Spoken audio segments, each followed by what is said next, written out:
La conférence de Munich et ses débats portant sur la politique de sécurité internationale, une cinquantaine de chefs d'État et de gouvernement ont fait le déplacement. Le discours d'ouverture a été prononcé par le chancelier allemand. S'il affirme qu'un fossé culturel s'est creusé entre l'Europe et les États-Unis, Friedrich Merz s'appelle à réparer et raviver la confiance transatlantique. Ce sont ces mots, je vous propose de l'écouter. Dans cette ère de rivalité entre les grandes puissances, les États-Unis, même les États-Unis eux-mêmes, ne seront pas suffisamment puissants pour aller seuls, pour faire cavalier seul. Chers amis, faire partie de l'OTAN n'est pas seulement un avantage compétitif pour l'Europe, mais aussi pour les États-Unis. Réparons alors et réanimons alors la confiance transatlantique. Ensemble, nous, les Européens, nous faisons notre travail. Voilà pour l'extrait de cette prise de parole du chancelier allemand. On va tenter de décrypter ce qu'il faut retenir de ce message avec vous, Gauthier. Quand Friedrich Merz explique qu'il y a tout de même un fossé culturel qui s'est creusé entre l'Europe et les États-Unis et qui, dans le même temps, appelle à raviver cette relation de confiance. Défi immense, merci, déjà. Vous avez tout dit. Non, c'est vrai. Quand on essaie de mesurer correctement ce fossé, on l'appelle culturel parce qu'il inclut plein de choses. Il inclut des questions politiques, il inclut des questions de politique de sécurité, mais il inclut aussi la manière dont on considère les citoyens. Est-ce qu'on a le droit de frapper un citoyen quand il manifeste ? Est-ce qu'un citoyen doit risquer sa vie parce qu'il a manifesté ? Vous voyez tous les exemples que l'on peut accumuler, que nous voyons ici au fil de l'antenne quasiment tous les jours. C'est ça le fossé culturel. C'est la manière dont on traite aussi les femmes, parce qu'il est question de tripatouiller le code électoral pour que les femmes aient plus de difficultés à voter. Vous voyez, tout ça est très très lourd. Et ensuite, dire il faut réparer. Mais quand on répare avec quelque chose. On répare pas sur du vide. On bâtit pas sur du sable. On essaye de construire quelque chose.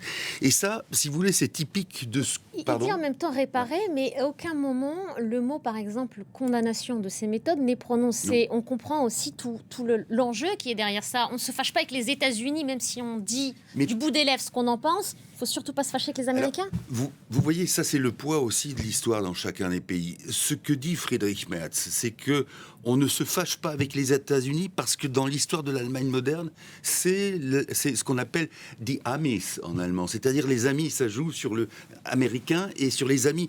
C'est eux qui en 48, et même si les générations ont passé, il y a le blocus de Berlin par les soviétiques et pendant des mois, les avions américains ravitaillent 2 millions de Berlinois tous les jours. Ça marque même quand on n'est plus de cette génération, mais qu'on l'a reçu comme information transmise. Il y a des tas de choses comme ça.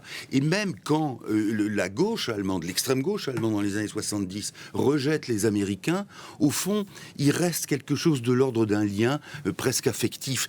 Et de la même manière qu'en France, on a au contraire quelque chose de volontiers anti-américain, quel que soit d'ailleurs l'endroit sur le spectre politique. Vous voyez, c'est ça, ce sont des pratiques historiques qui font la différence. Ce qui font aussi l'idée que pendant très longtemps, les Allemands n'ont pas pu se représenter un destin autre qu'en double lien, le lien européen et le lien américain. Alors que d'autres, en France, là aussi, qu'ils soient de gauche ou même à l'extrême droite, imagine fort bien, même s'il se trompe, mais imagine fort bien ce type de lien. Donc ça veut dire que il y a bien sûr des pratiques. Il y a le fait que l'Allemagne, par exemple, s'approvisionne beaucoup aux États-Unis, y compris en marché de l'armement. Mais il y a ces habitudes, et ces habitudes créent des divergences d'appréciation, même si, et probablement que l'importance va là, la phrase importante de Friedrich Merz consiste à dire « il y a ce fossé culturel ». C'est vrai qu'il est gigantesque. Et c'est vrai d'ailleurs, regardez comment Trump traite l'Allemagne. Il dit si nous, on n'était pas là, vous parleriez allemand ». Bon, c'est toujours la même histoire. Parler allemand, si c'est pas sous les nazis, ça va très bien. Mais vous voyez ces amalgames que pratique Trump, ça fait mal aussi aux Allemands.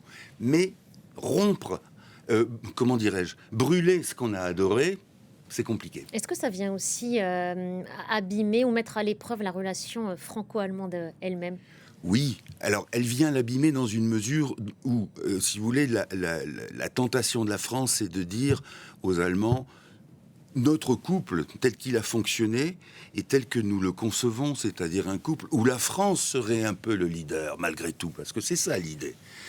C'est votre avenir à vous, les Allemands. Et là, il y a peut-être aussi un mouvement qui est de l'ordre de l'émancipation allemande, qui consiste à dire, les velléités de la vanité française, parfois, sont lourdes, et on a vu qu'il y avait des différences d'appréciation.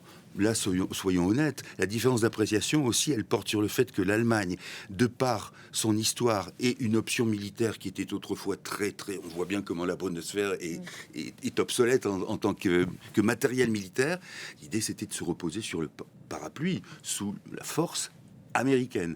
Et quand on dit, non, il faudrait que ça soit française maintenant, ils ont quelques doutes, et Macron en est un peu, comment dirais-je, choqué, un peu interloqué. Donc c'est ça aussi, c'est une relation, je voudrais pas dire que tout est affectif, mais il y a dans la détermination de choix et même d'appréciation de la situation, des choses qui sont parfois affectives et des choses qui sont parfois aussi, qui donnent le tournis et qui sont motifs de fâcherie, beaucoup plus qu'on ne le croit dans le domaine pratique. Parce que sur l'Europe, c'est ce qu'elle doit faire. Vous voyez bien que même un Macron, von der Leyen et Merz sont à peu près sur la même ligne.